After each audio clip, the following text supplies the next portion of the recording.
Carl and Lou here from Brrraaains A Head-Banging Life. It's an in-depth, but a two-movie in-depth as we are looking at the Jack Frost duo. Jack Frost from 1997 and Jack Frost 2, Revenge of the Mutant Killer Snowman from the year 2000. B-movie classics? I mean, no, classics is probably wrong word. B-movie loved films. The first one in particular has a cult following. The second one has it to a degree as well. I'm not going to lie to you. Neither are great movies. No. Neither. I think you can enjoy the first one more than the second one pushes its fucking limits. Like, a couple of times you're like, all right, film, be careful. Be careful. You're going way too far here. So yeah, it's just two movies for this in-depth. But we are beginning with Jack Frost. Direct-to-video, unsurprisingly. Comedy slasher film written and directed by Michael Cooney. Interesting choice of words, comedy. I get it. I get it because it's silly. But silly doesn't mean comedy. No. I do think sometimes that gets confused when they're like, oh, it's comedy. No, it's a silly movie. Yeah. You might laugh because it's stupid. Stretches something too far sometimes, you know. Oh, but like, it's not comedy. No. Like, it's silly. You laugh because it's dumb. Humorous rather than funny. That's the word. No, I just think it's silly and you laugh because it's stupid, not because it's actually funny. Of course, it was critically panned. Of course it was. Obviously, you don't have to watch it to understand that. But obviously, as I said already, developed a cult following for its comical death scenes and poor special effects. Good God. Yeah. They're bad. They can be terrible. But was followed by the sequel in 2000. It marked the film debut of Shannon Elizabeth. That's probably the most impactful thing of this. The film debut of Shannon Elizabeth. Now, if you watch our movies regular enough, you should know what we always say when Shannon Elizabeth comes up. Do you want to do it? Fuck Greg. Fuck Greg indeed. Notable cast. I'm just naming three people. Yeah. It's simple. Scott McDonald as Jack Frost. Important. Christopher Allport as Sam Tiller, the sheriff. That's it. There's the main two. Yep. But a third important one, Stephen Mendel as Agent Manners. Yep. There's the three major characters. A ton of characters in this. Other ones that have important roles, but these are the three that really fucking matter in this movie. Yeah. So, I found out something I didn't know upon investigation to this, part of the in-depth, and it's kind of sad. And it is also really weirdly ironic. Do you know Chris Allport's dead now? Oh. Indeed, the one who played Sheriff Tyler, Sam. He died on January 25th, 2008. One of three men killed by three avalanches near the Mountain High Ski Resort in Wrightwood, San Bernardino County, California. The San Gabriel Mountains. So yes, the irony, right? So he got killed by snow. Yeah. Oh. But yes, so yeah, it's a sad story. But yeah, one of three people killed in that avalanche. Or those avalanches. So the story. We'll go through the story. We'll come to some trivia stuff. Thoughts and opinions, the usual, as you would get here. It's snowy December night as we see a state execution transfer vehicle crossing into the quiet backwater town of Snowmanton. And like Edmonton, but snow instead. Yeah. Basically, I can't quite say it right. Instantly, you're given the idea of what this film is. This truck is speeding along, and it's so fucking snowy, you can't even see out the window. Slow down. Take your time. But they are transferring the serial killer known as Jack Frost, Scott McDonald, who apparently eluded police for years and left a trail of 38 bodies across 11 states. So he's wanted everywhere. Before he eventually got arrested by Sam, Christopher Allport, the sheriff of Snowmanton. We actually do get a flashback later on that shows how he arrested him, and it simply was by chance, by luck. And I do like that a lot. Is Sam, he pulled over Jack to take a piss. Yeah. Sam pulled over and he started acting suspiciously, so Sam sort of started to ask about paper and stuff like that, and that's how he eventually got hold of him. Yeah. Complete coincidence, completely by luck. Nothing heroic about it. It just so happened to be. Jack Frost's a weird looking bugger though, isn't he? It is, I must say. He does look quite intense. Yeah, he's an odd looking dude. I kind of like the guy that plays Wishmaster. Just that odd look. Yeah. It's a unique look. Yeah. Absolutely. Everything okay back there, Harv? Oh, you're doing fine. Woo. Real fine. It should be noted that Jack, the reason why they're speeding is Jack is scheduled to be executed at midnight. So, like, they're trying to get into his execution. You're like, what? Yeah. What? But during this, Jack somehow kills the guard in the back of the vehicle. No idea how. He's handcuffed and then he's not. Yeah. Fair enough. Coming the other way, though, is another vehicle that's speeding and can't see, that happens to be filled with genetic research.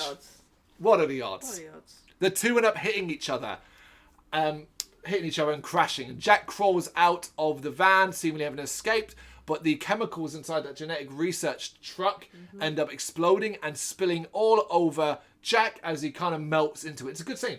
Yeah. It's a well done scene as we see him dissolve and into the snow. Yeah. And you kind of think that's it. I quite like that. Yeah, I thought it's a strong part of the movie. Yeah.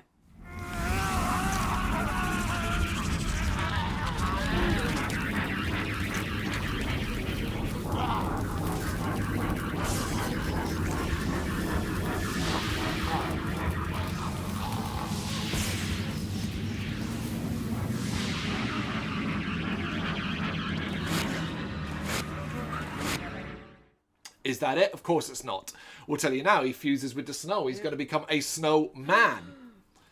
So Sam finds out that Jack died, but he still suffers kind of like, I don't know what's the word, dreams about it, worries about it, because Jack swore revenge on his family after he was arrested and tried and caught and all that kind of thing, swore revenge. And I think, he's going to be killed and that's the end of it. Yeah. And things start to kick up in the town straight away as a geezer, old man Harper, he's found murdered and he's frozen from the inside out. It's a good effect. It is. It's one of the better effects in it. Yeah. Then we see like a local bully named Billy, Nathan Hager should say. Who is it, Billy? He's killed when he's pushed in the way of an oncoming sled, being decapitated. That scene as well. During that scene, you do sort of see like a quick flash of what looks like a snowman's hand pushing him. So you do have that. Ryan, Sam's son, played by Zach Eglinton, he swears it was a snowman that did it. Yeah.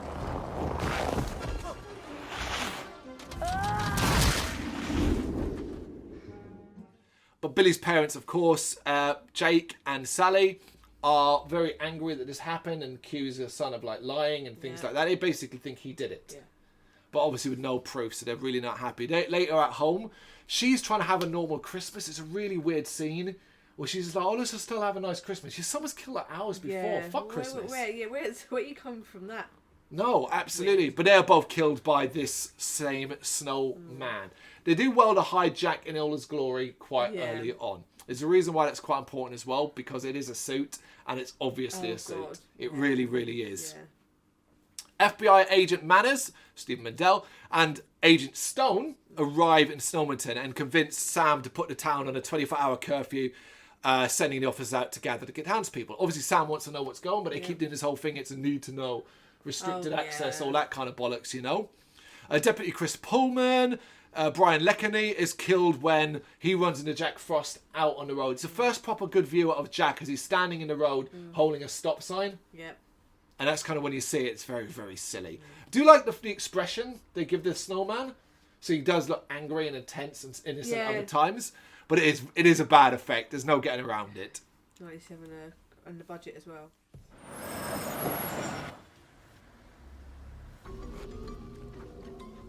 Okay. Oh, I've heard stuff happening. Thermal updrafts.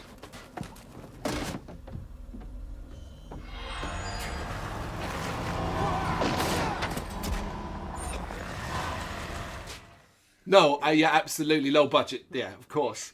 I mean, he ends up being killed when Jack materializes after turning into water in his car and then runs him over. Billy's older sister, Jill, this is Shannon Elizabeth, then goes with her boyfriend, sneaking into the sheriff's home while he's out picking up people and getting people into a safe place. Their plan is to steal wine and have sex. Seemingly as revenge for brother's death. It's weird. It's weird. We didn't get it. We talked through it and we're like, why? Why would you sneak into his home? What if he comes home? Like, it's weird. It's a bit odd. It was very, very odd. It's also really, really long, as there's a lot of teasing here, a lot of stuff going on about whether or not he's going to get some. Like, she strips him down and there's like, oh, no, go out and get this first and I'll meet you upstairs and things like that. Yeah. It's odd. But the snowman, Jack Frost, ended up killing Tommy after he kind of pretends to be the ice in the freezer. How he got into the freezer, I don't know. You can't ask that many questions. No, you really, really can't. But he kills Tommy and then pretends to be bath water that Jill then climbs into. Yep. So this is an odd one. She gets in the bath and it's really warm. It's when it turns cold she starts to freak out. Yeah. Well, how could he turn warm? Wouldn't that... Like, it's just one of... I know I'm overthinking this film. But, like, it's proper, like... Oh, this is so stupid. Yeah. That's what I said at the start. It's stupid. Stupid. But then we get probably the film's most famous and out of place moments. And I'll explain a fact that I found out, a bit trivia about really? this scene afterwards. Yeah. So Jack solidifies around her, grows big, and then rapes and physically assaults her, killing her. He Yeah. rapes her and slams her against the wall. Now, obviously, it's debatable whether he's actually raping her because he's got his arms wrapped around and he's slamming her against the wall. But it certainly implies it. You know, your imagination goes there. But they linger then on a carrot floating in the water to add even more credence to that. I can confirm this is a rape. I know this is a rape because what I found out. I'll explain a bit more at the end when we get through the story. Right.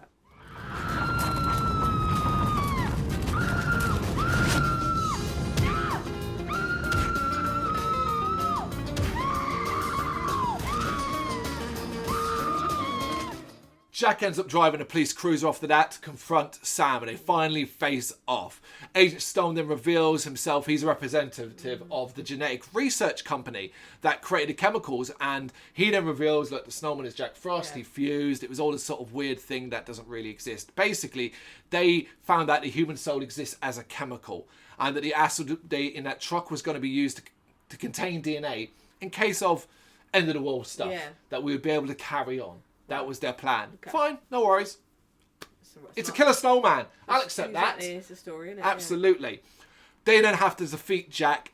And how do you defeat something that can melt and then just re-solidify?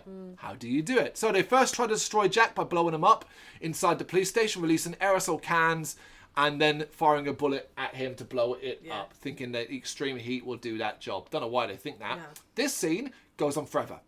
This is one of the longest scenes in the movie, sequences, and it ain't that good. No. And to be honest, you look at the runtime, you already know it's not going to matter. No. So that's, Just keep up, yeah. guys. They then use blow dryers to drive back in Jack into a furnace. So blow dryers become the thing. Somehow they're able to keep them plugged in all the time using extension cords.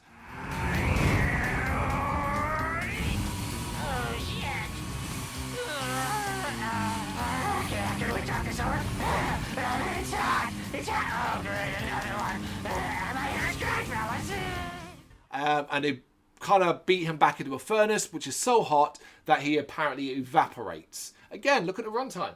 You know, well, this isn't done yet. No. The joke is, the actual finale is excellent for how they deal with this. And really, really clever. But Jack, of course, he comes back, kills Stones, and wounds Manners at this stage. Jack traps Sam and Ryan within his car, but Sam escapes when he uses this bag of oatmeal that his son made from earlier in the day and slams it into Jack's face, which appears to burn him. And then we get this cool makeup effect of like this half-melted face, but it's bloody as well. So yeah, this oatmeal was made, it's like a throwaway scene, which I do like. It comes Come back. back in, like reference it. But, And he puts it in a bag, and you're like, the fuck is why that? is he putting it in a bag? Why is That's it in a what we said. bag? Why is it not like a little pot? Yeah, and Sam's got no interest in it. He actually just chucks it and he's like, I'm not eating that. We then find out, because obviously he's like, what the hell did you put in that oatmeal? Ryan put antifreeze in the oatmeal, believing it could help keep his father from getting cold. Ernie, what did you put in the oats? Antifreeze. You are so fucking dead. Oh my God. Now what's particularly bad about this is this kid is not 2. This kid is a 10, 11, 12 maybe? Maybe keep your chemicals away from your child. If he's that stupid, He's an idiot. Yeah. That's stupid, absolutely. And so they're basically realising antifreeze might be what finishes Jack Frost off. He tells his friend Paul to fill the bed of the truck with antifreeze. Clever, really like it. Fill up the back of the bed of the truck with antifreeze, and let's see if we can lure Jack into it. They end up having a face-off. Jack chases Sam through the halls of a church, eventually does catch him and seems to almost kill him as he drives an icicle through his chest. Good scene, strong scene. But the truck does arrive with antifreeze, and Sam grabs Jack and dives out the window with him. Yeah. Really good stunt. And they fall into the truck's bed of antifreeze where Sam then holds Jack down as he melts under it. Note, this scene was done in one take. Nice. Just one take to do this scene. good. So well done everybody involved in I always that. wonder- Not easy. I always wonder that with scenes where there's like loads of mess. No, one take I always got wonder, the like, job. yeah. And it is a really strong ending because it's like, it's heroic. It's powerful. It's like, yeah, what a great way to finish off Jack Frost. And It looks great. And antifreeze does make sense. So it makes perfect sense. Antifreeze, yeah, cool. You put it on your ice and your snow and your car. Yeah. Yeah, I'm okay with it.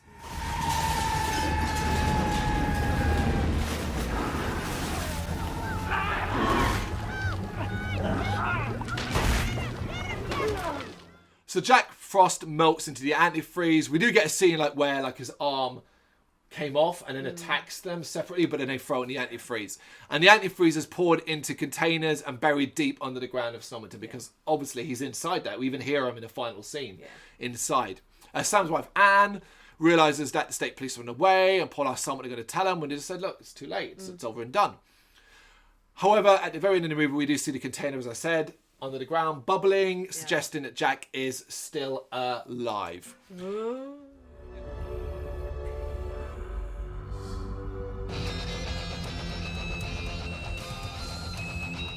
Yeah, I mean, it's sequel-based shit. Of course it is, absolutely. But we didn't get the sequel for 3 years. You can't say they rushed it. And they went very differently weird with the sequel. We'll get onto that, obviously, in this in-depth.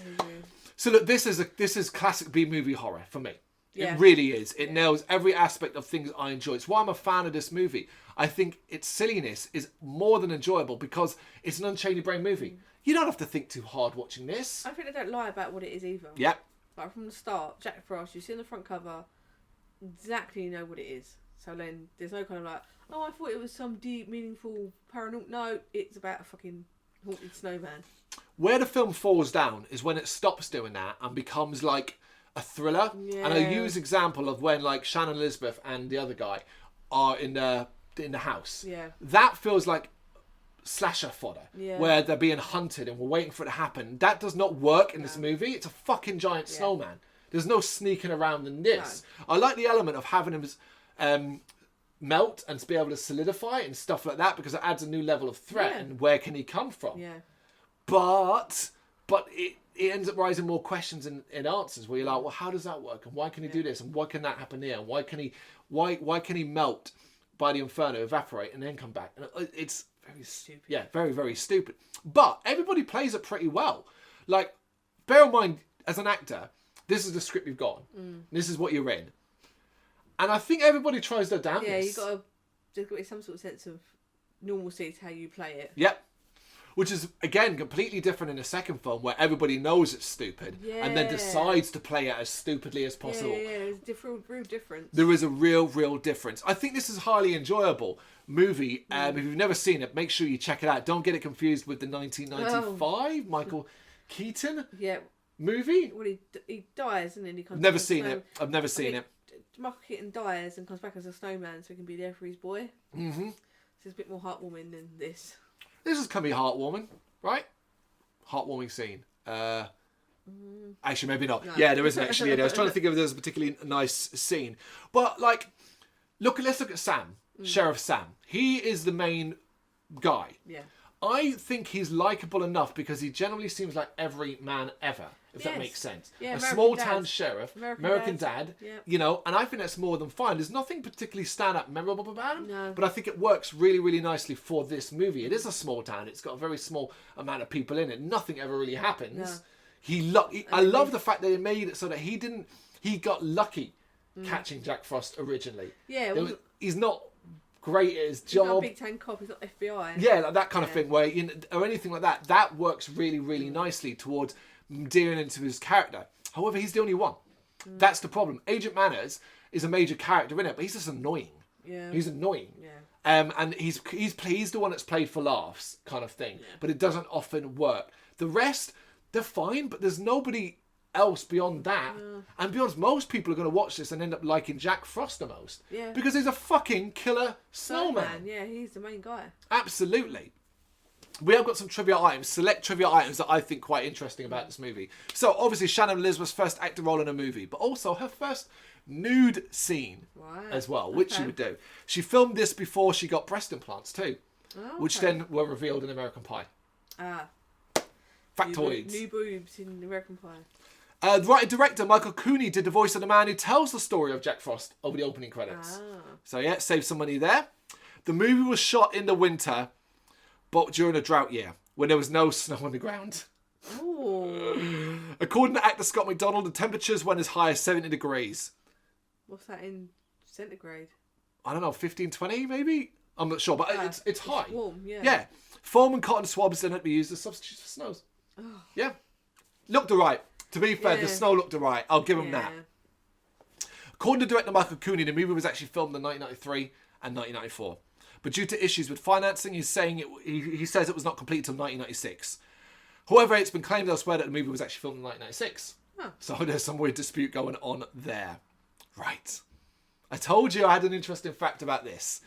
The rape scene in the first film wasn't originally intended to be this. It was meant to just be Jack Frost smashing Jill into the wall until she died, which is what we see. But when the movie got into the editing phase, the editor told the director these words. You know what this looks like, don't you? Yeah.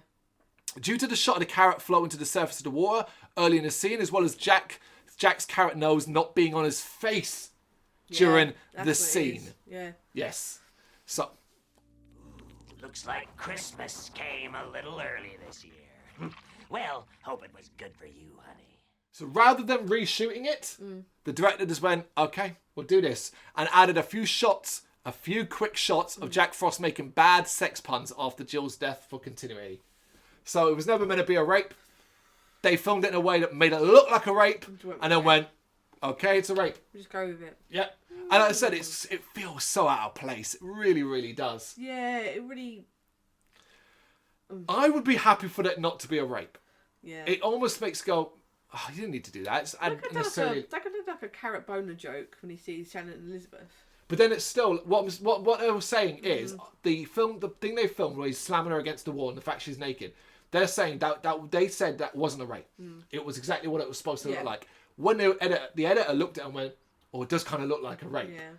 And then they realised, oh, we can't reshoot this. Yeah, you have to... So we're going to have to make it that and add a few things in as well. That's what it was. Yeah, some select trivia items there. We are now going to talk about Jack Frost 2, Revenge of the Mutant Killer Snowman.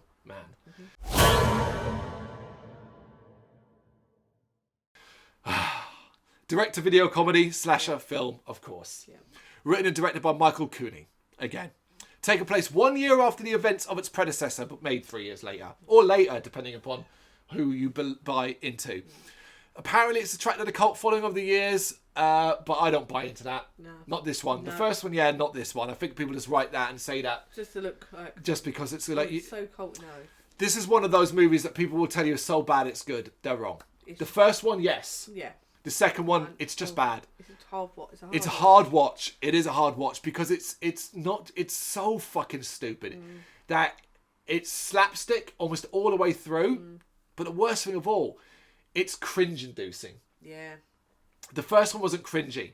It was silly and it was stupid. This just makes you go... Yeah, like, had I written some characters like... Really? Yeah. Yeah. So the cast, of course, Christopher Allport back as Sam Teller. Scott McDonald as Jack Frost, the voice of. Ellen Seeley as Ann Tiller. She's got a much more prominent role in this. Yeah. Absolutely. As well as others, including Joe, played by Chip Heller, and Marsha Clark as Marla. Elsewhere, we've got Ray Clooney as Colonel Hickering. Yes. Yeah. David Allen Brooks as Agent Manners this time. And I added this one because he kind of pops up and is one of the most jarring figures in the movie. Sean Patrick Murphy as Captain Fun. Oh. Yeah, Captain Fun. So 1 year later, Sam has been struggling to recover from his encounter with Jack Frost. He's struggling to get over it, and apparently nobody believes him anymore. I thought that was odd. Even his wife's kind of like, oh, just forget about it. It was a year ago. It's like, do you remember the events of a year ago? Yeah. Calm down. Like, it was a bit unfair about him. When he talks to his therapist mocks him. Yeah. It's like, okay, that's good. To get away from the stress of it all, Sam's wife Anne has planned a tropical vacation in a cabana far away in the Pacific for the wedding of his deputy, which is Joe Foster, and he's getting married to the secretary, Marla. So they're going away to get married. We'll go with them and enjoy a nice holiday away from Christmas. Is that a good plan? It sounds like a good plan. It's perfectly fine. And Sam does reluctantly agree after his doctor kind of reinforces the idea in his head. But you can already tell, okay, we're going for something different here. Yeah. Yeah. Different location, different setup. Which is no bad thing, because they couldn't just repeat what he did in the first film. It wouldn't fly. They had to do something obviously different. It's just a shame what we ended up with. Meanwhile, the FBI has dug up the antifreeze. Somehow they found it. Yeah, yeah. Somehow. And the one that was used to dissolve Jack, and are testing it to kind of see what's happened to the genetic material inside.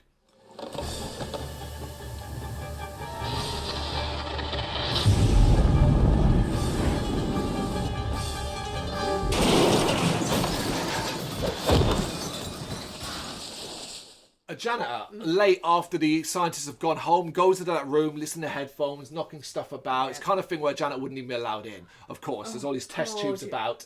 It's a science lab. It's so high risk as well. Like, when you're watching... Oh, yeah. To add even more, one of the scientists left a cup of coffee balanced on the tank that houses all the antifreeze. As it is, with coffee still in it. Yeah.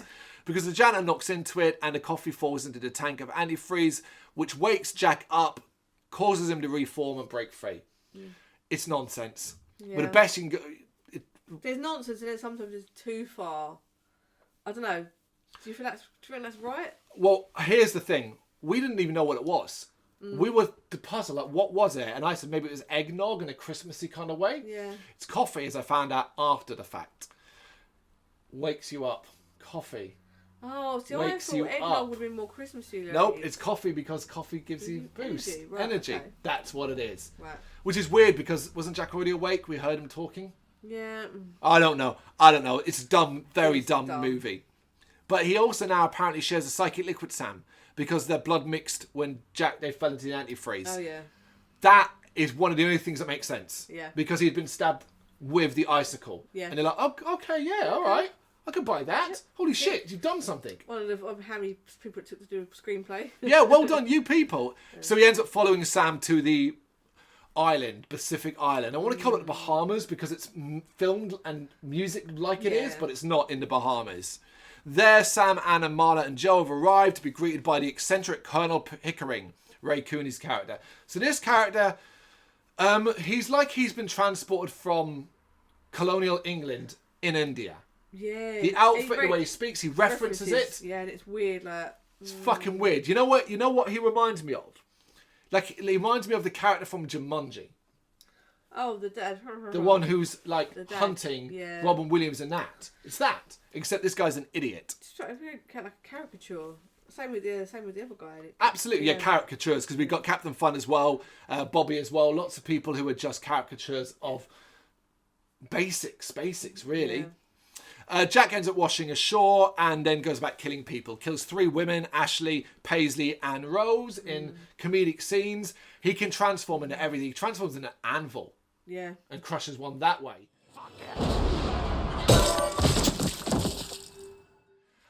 Thing is, I do like the blood and gore effects in this movie. Yeah. These scenes, the crushed up bodies, really, really good. The silliness was good. Yeah, and it added an extra thing to Jack that I really like in this, which is sharp teeth. Icicle style teeth. I really like that. That's what you want, because say from the front covers a fit like front cover of. I'm not seeing the front cover of the second one, but from the first one, you see that quite clearly, quite prominently. So yeah, I don't mind it. Next morning, the bodies are discovered by the Colonel, and he tries to cover up the mess as he doesn't want them to ruin his resort. Bad publicity, yeah. Yeah, it's one of those where you're like, what? Okay, fine, whatever. Let's just move on, film. Let's just move on. Yeah. However, the island's manager, Agent Manners, it's revealed Agent Manners is here. He survived Jack's maiming. He's got one eye now, an eye patch, and looks completely different. He suspects Jack has returned. He does when he meets Chris, Allport's character, Sam, does explain that he was mangled up enough that he had face transplant. I give him credit. That's how you write it in. Yeah. I liked it. I was like, all right, fair enough. Thing is, every time he speaks and says things, it'll tell you how dumb this movie is. So he says everything in like a super spy secret way, but he also plays a familiar tone, the down, down, down noise behind him. And it's like, why are you doing that? Yeah. Why are you doing that? It's dumb enough already without those fucking prompts. And it feels... just all over feels like lower budget than the first one in every single aspect. Interesting. I'm going to disagree on that because of varied locations. The amount of effects they end up having to use. No, it feels lower budget. Do you know where they got the money from to pay for this? Go on. You've forgotten, haven't you? Oh, the beer. So there is a beer. God, what's it called? I think it's Tsingtao. That is advertised non-stop through this movie. It's all anybody's drinking. Every scene of them in a bar area has not just one or two of these beers around, crates of it prominently And featured. it sticks out because it's supposed to be like an island in the Bahamas. But it's an Indian beer, isn't it? I think it's Indian or Japanese. You can tell. It's fucking hilarious how much this beer is used. It just stood out because I'm like, oh, they'll be drinking like cocktails out of pineapples and coconuts. And I'm like, what the fuck is there like Japanese beer there for? So obviously, yeah, money. Okay. Yeah, Jack continues to rampage. He manages to hide in the island while killing off more people that you barely know. A model named Sarah. Yeah. That's all right scene as well. The cameraman using the carrot nose. It's standard stuff. Nothing particularly spectacular. Nothing to care about either. And this is when Sam begins to suspect something's amiss, especially when he runs into Manners and meets him for the first time this time. And they agree to work together because they both suspect Jack Frost is back. Why or how, I do not know. No. But they just do. Yeah. Always test the water first. Ooh, no, far too warm. That's much better.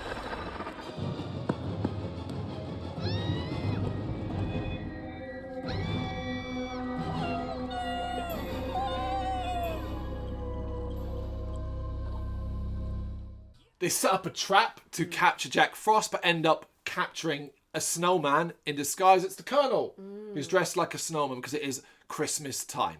So that fails. After he kills another beach model named Cindy, he freezes the pool she's in. I do like that death. Is she's under the water and he freezes. It's also a nudity for the movie. Oh, yeah. But he freezes it, so she drowns. He then decides, Jack's like, well, this is just too warm here.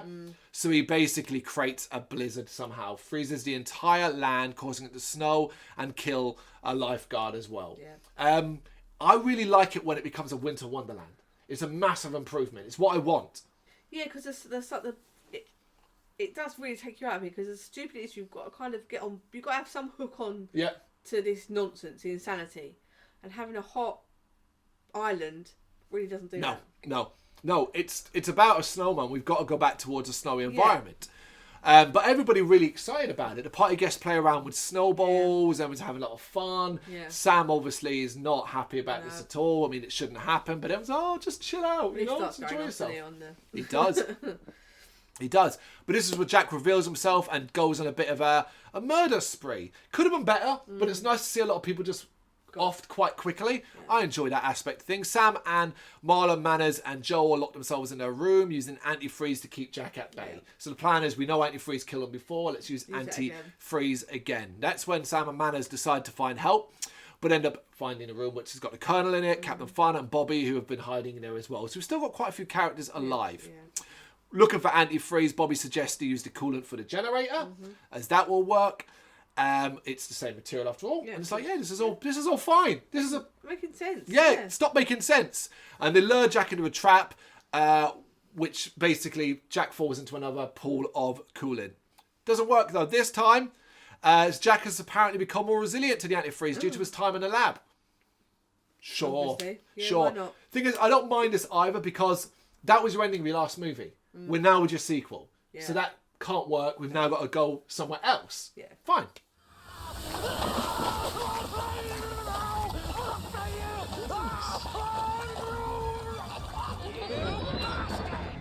Have you any idea how much this shit stings? And I swallowed it. I'll be hacking it up for a week. But you might be wondering and thinking at this stage, this movie's dragging. It really is. And it's about to fucking slow down. Slow down even more. Jack spits out a snowball and then runs away, followed by Manners, who chases him into the woods. Sam and the others end up picking up the snowball, looking at it as it hatches. It's an egg and becomes a baby snowman. So now we've got these guys. Yes. Have you seen Gremlins? Have you seen Critters? This is what we're about to have. Yeah.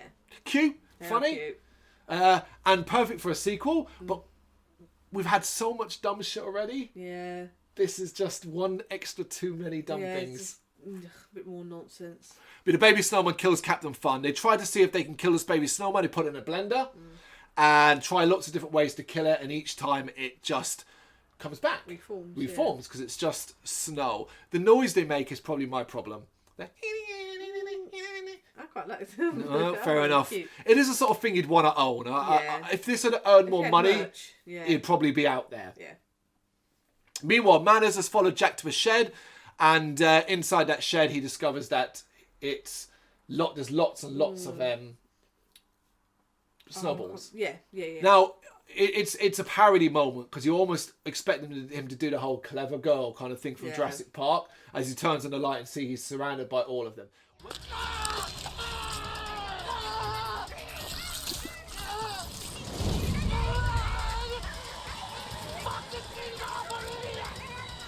When they're mean, I do like the fact that they've got the sharp teeth as well, and they kind of roar. They do look dangerous. I like it. It reminds me again of Critters when I can't remember which one film it is, but they go into a room and he turns on the light, and they're all there and he's surrounded. But Critters are 10 times more dangerous. Yeah. He does end up calling the others and tells them what he's seen, but he's ended up being killed and devoured by the tiny snowman. So exit film manners. Sam panicking because the antifreeze does not work. Yeah, he's kind of like, I don't know, lost his mind, drunk or something. He's just like, oh, what are we supposed to do? Yeah, that kind of thing. The stress of it. But Anne ends up taking charge instead, getting Joe and the Colonel to go around to the island to trap as many of the snowmen as they can until the supply boat, which is apparently coming to the island to drop more supplies the next day, will arrive. Bobby, Marlo and Sam wait back in the kitchen. During the search, we see the snowmen kill loads more tourists as well. More of that, the last people alive. Before eventually Anne discovers by accident that they can be killed by bananas. Yeah, that. Oh, and you're like, wait, what? Really? What? Why? Because Sam is allergic to bananas. Oh, yeah, so I use that kind of element of... How is that? I get the psychic link. Why would this be part of it? It's just one step too far, man. Just one step too far. Yeah. So... because of that, apparently Jack shares the same vulnerabilities since he absorbed some of Sam's genetics and Snowminton back in the day. And you're like, why not something else, like being able to be stabbed to death? Yeah. So what they do is they make banana smoothies and banana weapons and use them to kill all the baby snowmen. It is actually, there's a sort of sadness to this. Yeah, because they're like just getting... fucked up and destroyed. Yeah. One of them badly hurt, crawls back to Jack before dying in Jack's arms. This is so fucking weird because this is actually really touching. Yeah. As it dies in Jack's arms and Jack's like quietly saying to him like, "It's okay, little one." And then he's like, he swears revenge. Yeah. And it's like, what the fuck, film? Well, you care about fucking foam of... would have been foam, yeah. Clearly foam. It's just really sad the way it crawls back badly injured and hurt. Yeah, he's all like half... Yeah, it's really, really horrible, yeah. He then becomes angry, stabbing the Colonel through the head with an icicle from behind before killing Bobby with another icicle as well, slitting his throat. So he's just going on a rampage now. Deaths.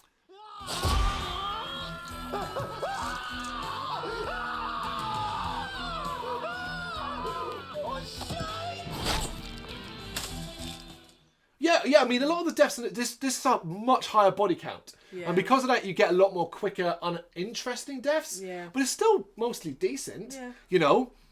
Marla and Joe flee, lock themselves in the freezer with Captain Fun's body while Anne is attacked by Jack outside. Sam finally snaps out of his issue and shoots Jack with a banana attached to an arrow, causing him to explode. Yeah. Missing the point. Get it? Get it? Hey, Jack. Get this. Boy.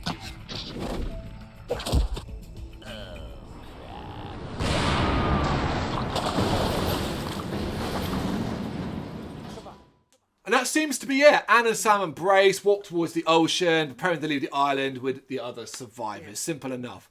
But during the credits, we see two sailors under the supply boat being crushed by a giant carrot, implying that Jack is still alive. Dun, dun, dun. Like he's even bigger now. No, the third film. And after the credits roll, and we missed this, we see that Joe and Marlo were accidentally left in the freezer. Oh. And that's it. Oh.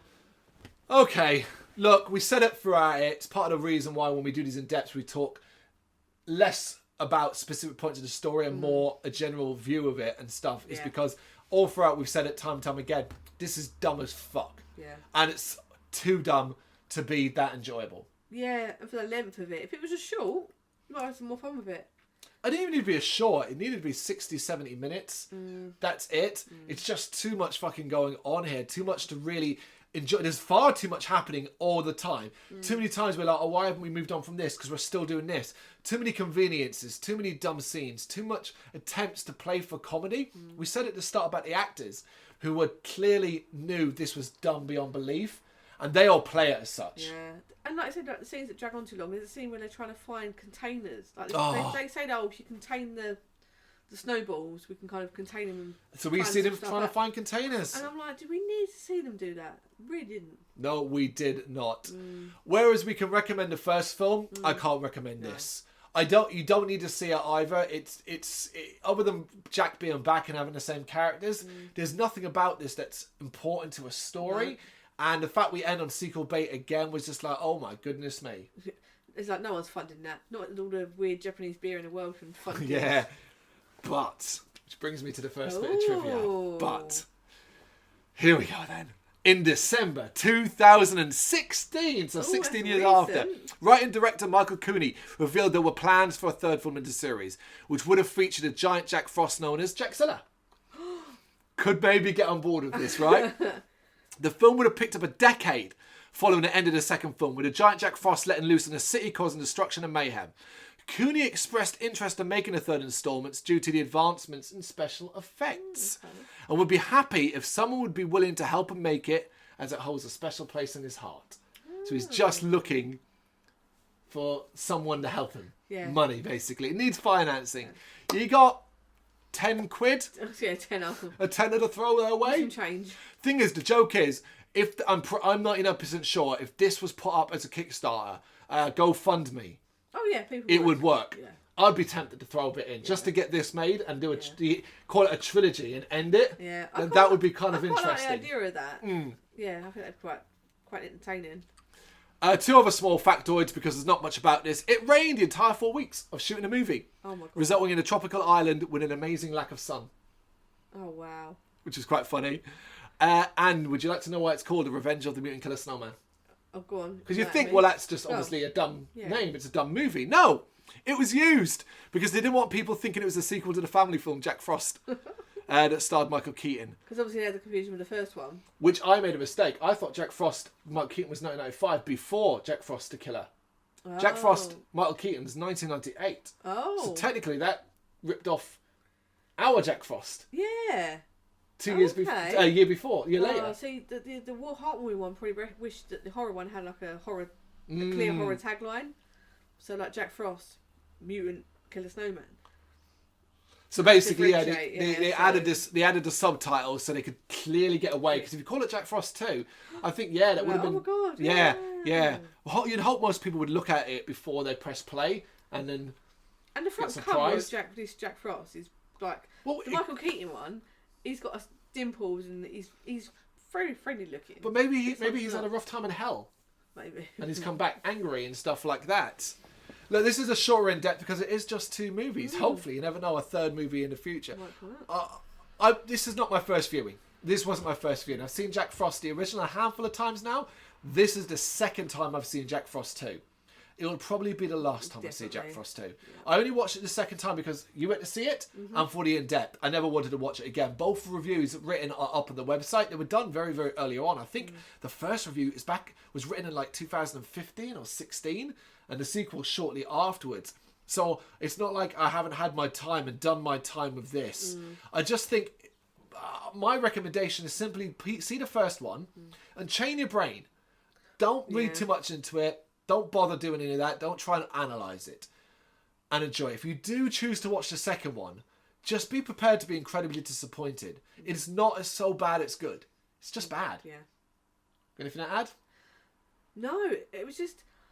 It's difficult. I know it's difficult to kind of find the balance of being outrageously silly, but still keeping your attention.